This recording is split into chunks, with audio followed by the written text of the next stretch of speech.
In Washington, Christmas week chaos continues as President Trump seemed to threaten a veto of the COVID relief package just approved by Congress after months of negotiations. The president is asking Congress to rework the bill and increase direct stimulus payments promised to many Americans.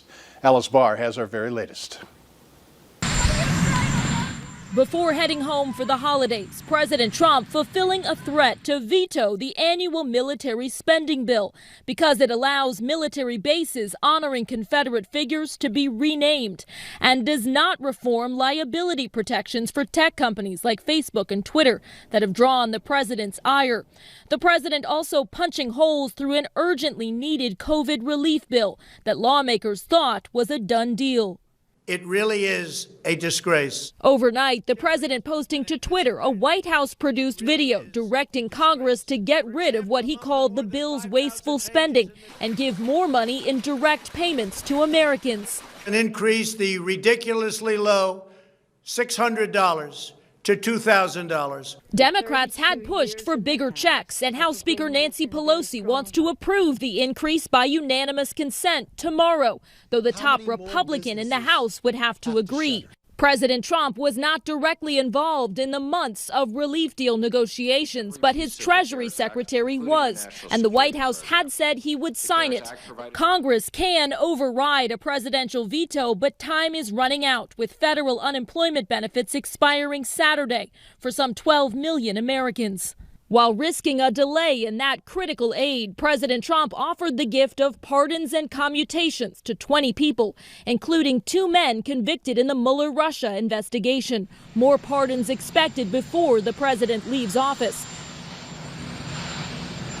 In Washington, Alice Barr, NBC News. The COVID relief was attached to a much larger government funding bill, so if President Trump does veto it, the government would shut down on Monday. Among the items in the federal COVID-19 stimulus bill, $15 billion for independent music venues. That fight was led by Minnesota's own First Avenue. And as Esme Murphy reports, Minnesota Senator Amy Klobuchar played a key role in getting the measure passed. Minnesota's premier music venue has been closed for 10 months. And for some of those months, it looked like it would never reopen. Staring at, balance sheets and cash projections and realizing that there was no way out. But First Avenue CEO Dana Frank decided to fight, helping create the now 3,000-member National Independent Venue Association organization that lobbied for help. We got to work.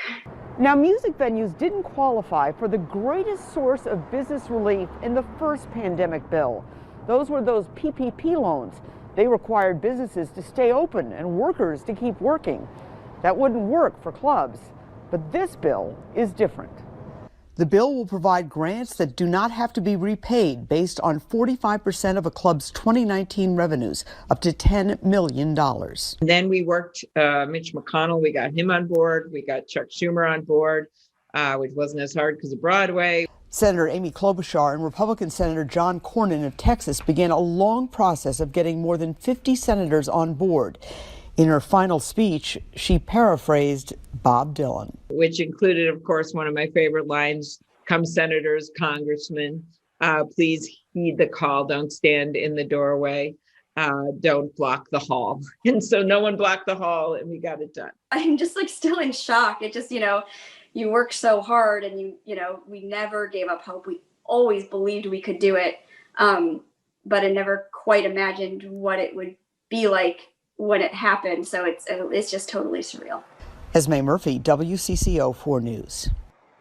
Bluestem Amphitheater in Fargo-Moorhead is one of the stages that will benefit from the grants. A food and entertainment wonderland is coming to Fargo. We're going to tell you all about Bruhala next on Valley News Live at 6.